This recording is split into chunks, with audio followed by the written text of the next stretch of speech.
The silence that screamed back, "Before we begin, hit that subscribe button, drop a like, and tell me in the comments, could you survive a single day inside America's most dangerous prison?"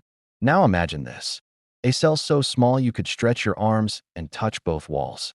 A silence so deep it hums inside your skull. And a man who began to talk to the walls, until the walls talked back. That man's name was Marcus Vale. Inmate #52188-067. Once a slick, sharp-talking bank robber out of Detroit. He'd survived shootouts, betrayals, and isolation blocks. But inside ADX Florence, the world's most secure prison, Marcus met something far worse than violence: himself. It started on a freezing Colorado night. The guards doing rounds noticed Marcus pacing his cell, muttering under his breath, carving something into the concrete with a shard of metal. When they shined a flashlight through the slot, his face was pale, eyes wide, and trembling lips whispering a name no one recognized: Elias. They thought it was sleep deprivation. Everyone breaks a little at ADX. But by the next morning, Marcus was different. His food tray sat untouched. His bunk was stripped. The only thing left in the cell was a single phrase scratched into the wall: "He's still in here." That was the moment the guards realized Marcus wasn't just losing his mind. Something was driving him to it. 3 days later, a rookie CO found Marcus kneeling in the corner, hands bleeding, mumbling about the man in cell 23. But there was no cell 23 in that block. The numbering skipped from 22 to 24. Always had. No one could explain what Marcus had seen, or why he kept begging to be moved to a lower security wing, anywhere but there. And then, one night, during a blackout that lasted just under 5 minutes, Marcus Vale disappeared. No struggle, no broken locks, just gone. When power came back on, the guards found something carved into the metal bunk, letters etched so deep they cut through the paint. "I told you he was here." Who was he? And what really happened inside that sealed-off corridor of ADX Florence? Because what investigators discovered next, in a set of forgotten prison logs from 1999, would unravel the entire story. They say no one ever escapes ADX Florence, America's most secure Supermax prison. But what if they don't escape? What if they just vanish? This is the chilling story of Marcus Vale, inmate #52188-067, whose disappearance from the most fortified prison on Earth defies all logic. The official report was simple: Marcus Vale vanished without a trace. But inside ADX Florence, nothing truly disappears, not even the past. When federal investigators arrived, they started with the basics: camera feeds, guard logs, entry records. But it was a dead end. Every single recording from Marcus's wing that night was corrupted. The logbook pages for those hours? Torn out. And the guard on duty, Officer Linton, had resigned the very next morning. No explanation, no forwarding address. Gone. Something was deeply wrong. The case landed on the desk of Agent Dana Kroll, a federal investigator who'd seen her share of cover-ups. Her first visit to ADX was unsettling. The cold, dead silence of the corridors, the echo of her own footsteps, and that metallic smell that never seemed to leave the air. Every door she passed had its own low hum, like a living heartbeat trapped in steel. When she reached Marcus's cell, the first thing she noticed wasn't the usual scratches on the wall. It was the wall itself. The concrete looked newer than the rest, as if it had been patched or completely rebuilt.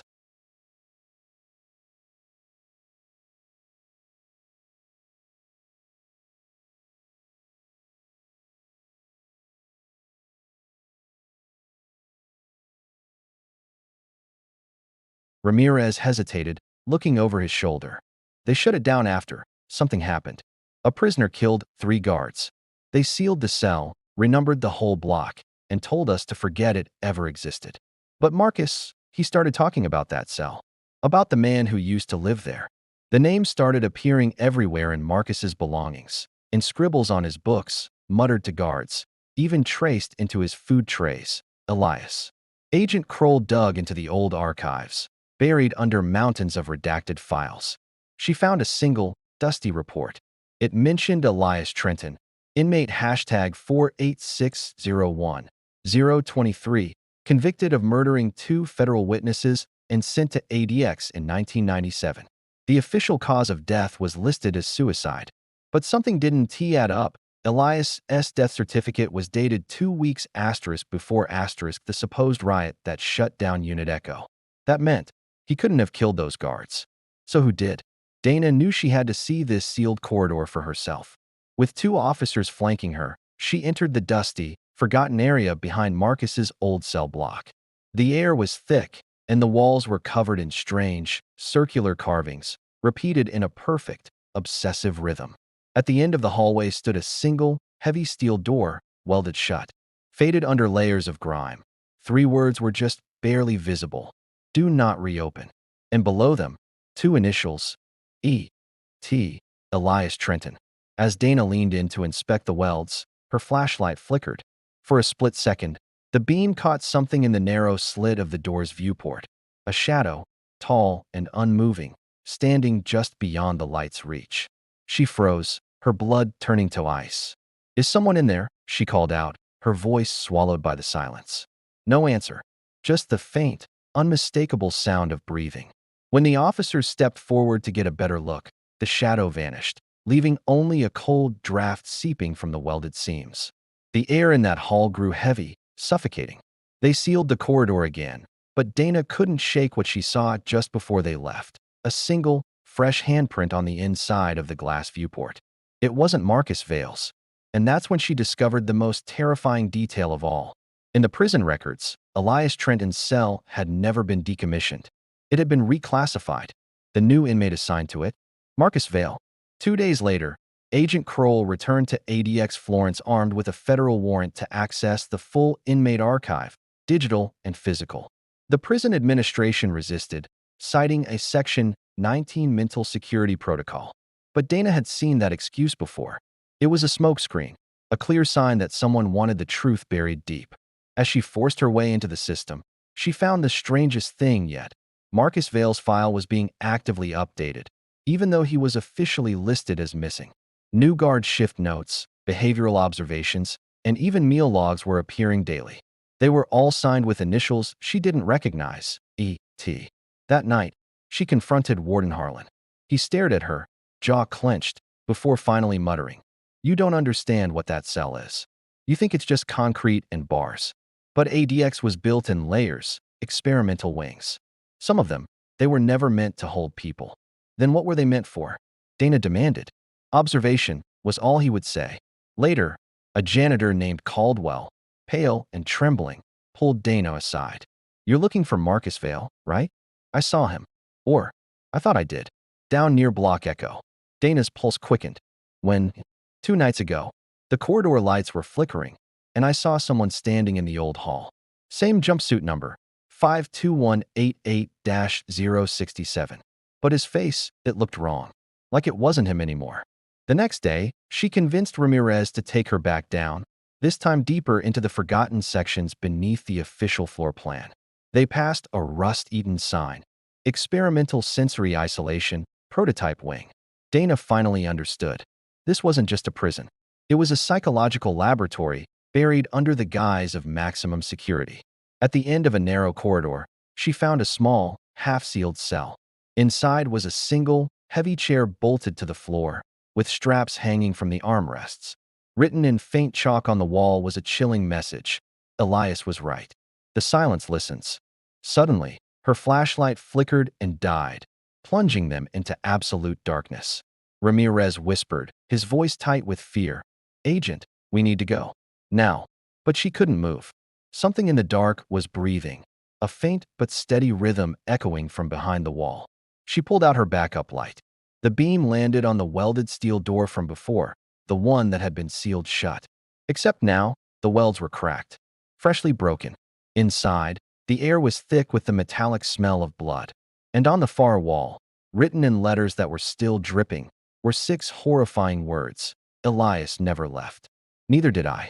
Ramirez stumbled back, choking out a prayer. Dana stepped closer to the writing, her hand shaking as she realized the blood hadn't dried yet. It was still dripping from above. She aimed her light at the ceiling. A torn piece of prison fabric was hanging from a vent. The inmate number printed on it was clear as day, 52188-067. Marcus Vale. But here's the part that breaks all rational thought. By this point, Marcus Vale had been officially missing for 8 months, and the blood was still warm. What really happened to Marcus Vale and Elias Trenton in that cell?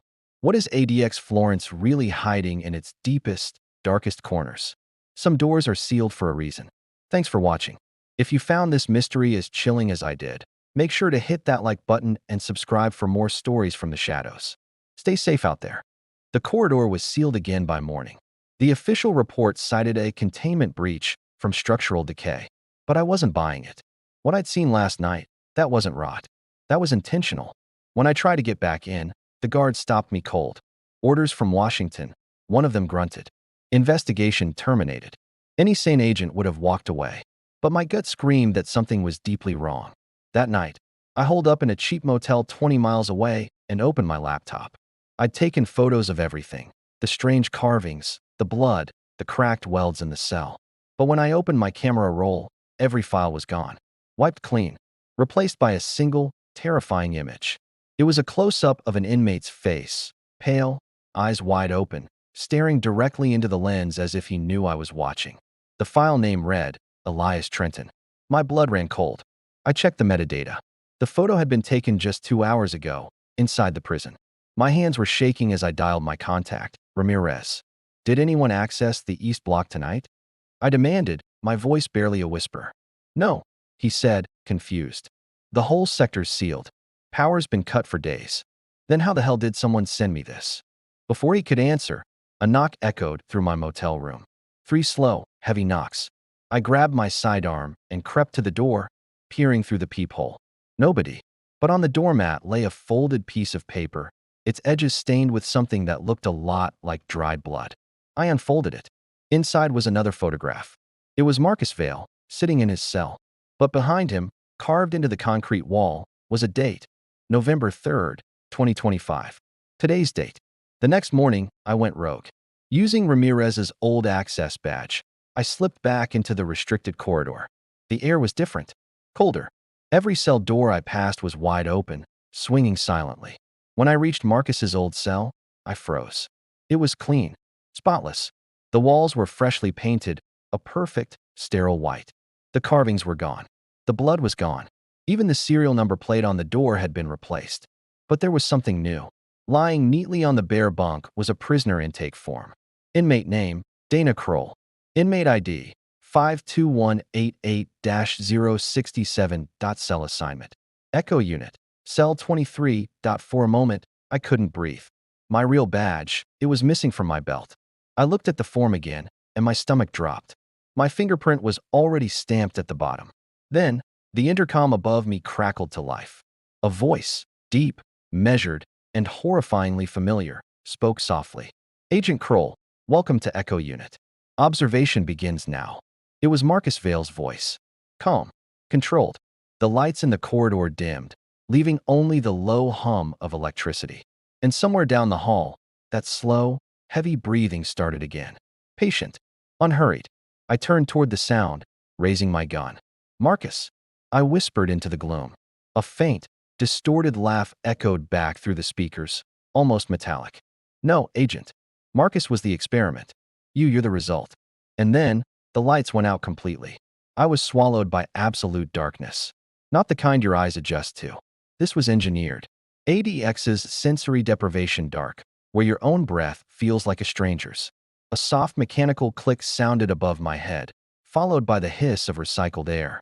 The floor vibrated as metal plates shifted into place, sealing the cell from the outside world. Observation cycle initiated. The voice wasn't Marcus's anymore. It was automated, toneless. I slammed my fists on the steel door. Who's running this? Silence. Then, a faint blue light flickered to life on the opposite wall, projecting words like a ghost on smoke. Project Echo, Phase 2/Cognitive Isolation Test. Subject, Kroll, Dana. Transfer from Field Ops Division. My own personnel file scrolled across the wall.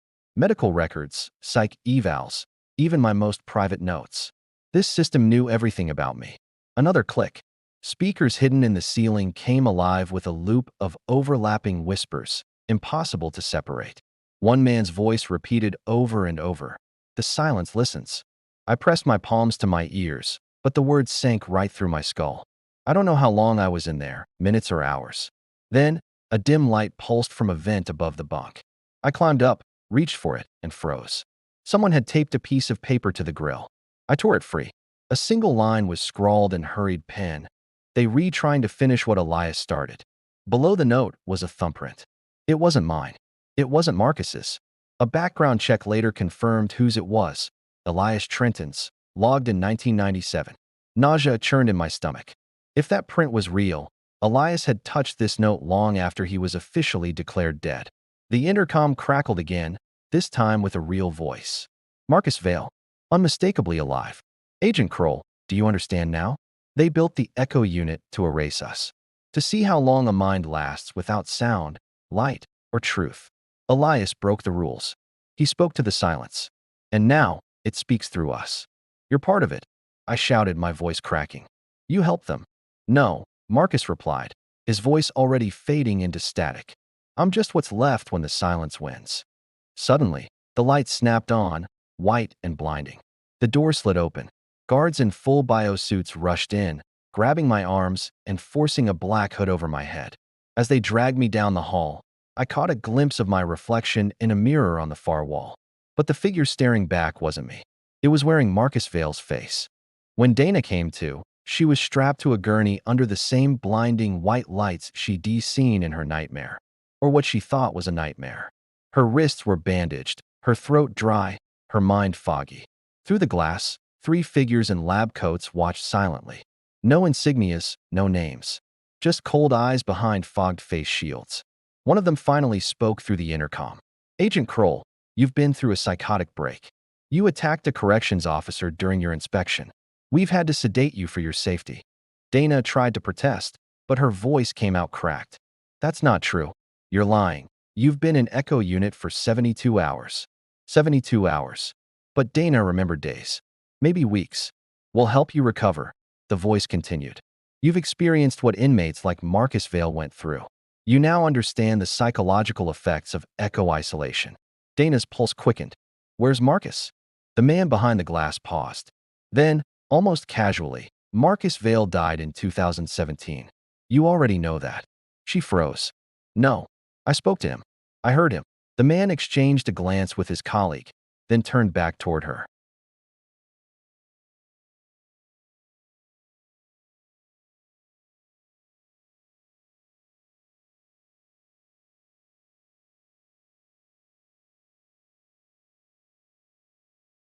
The footage looped. That's not me, she whispered. That's not me. The lead technician handed her a clipboard with a signature form. For your transfer, he said. Dana scanned the form. Her name was printed at the top. Kroll, Dana.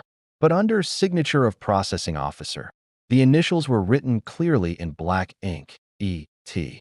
Her hand trembled. Who authorized this? No one answered. The lights flickered overhead, and on the nearest monitor, the camera angle shifted to a different corridor, one that hadn't been used in years. Unit Echo. In the grainy footage, a single inmate stood at the far end of the hallway, facing the wall. His jumpsuit bore a familiar number, 52188-067. Dana stepped closer to the screen. The man turned around slowly. It was her. Her own face, staring blankly at the camera, eyes lifeless and mouth whispering something over and over again.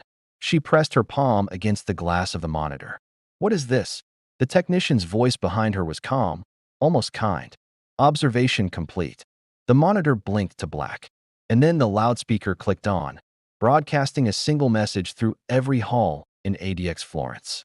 Echo unit test cycle ready for next subject. The door behind Dana opened. 2 guards entered, holding another gurney.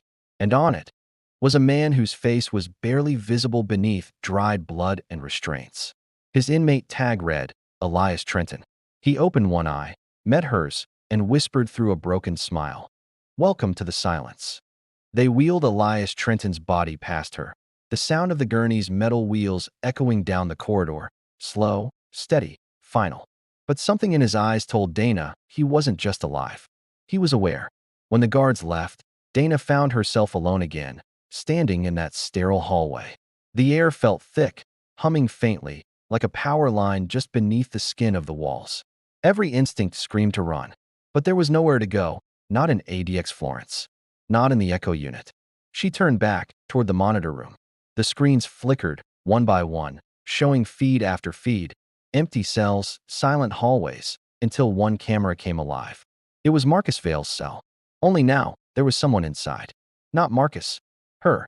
She watched herself pacing, whispering the same words over and over. He's still in here. The Dana in the hallway stepped closer, trembling.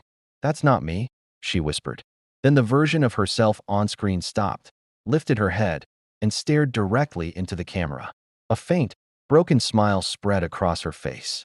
And in that instant, all the screens went black, replaced by a single phrase.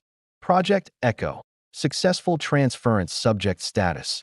Activate hiss came from behind her. The air vents roared to life, filling the room with that same metallic chill. Observation complete, the intercom said.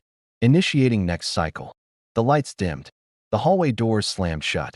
And for the first time, Dana understood. Echo wasn't an experiment about isolation. It was about replacement. Marcus Vale, Elias Trenton, they weren't ghosts. They were what was left when the human mind broke and something else stepped in to fill the silence. She looked into the mirrored glass, saw her reflection staring back, and for a split second, it blinked out of sync. A voice whispered behind her ear, almost gentle, almost proud. See? You listened long enough, and now the silence listens back. The screen faded to static. And when the morning guards checked Echo Unit the next day, they found the corridor empty.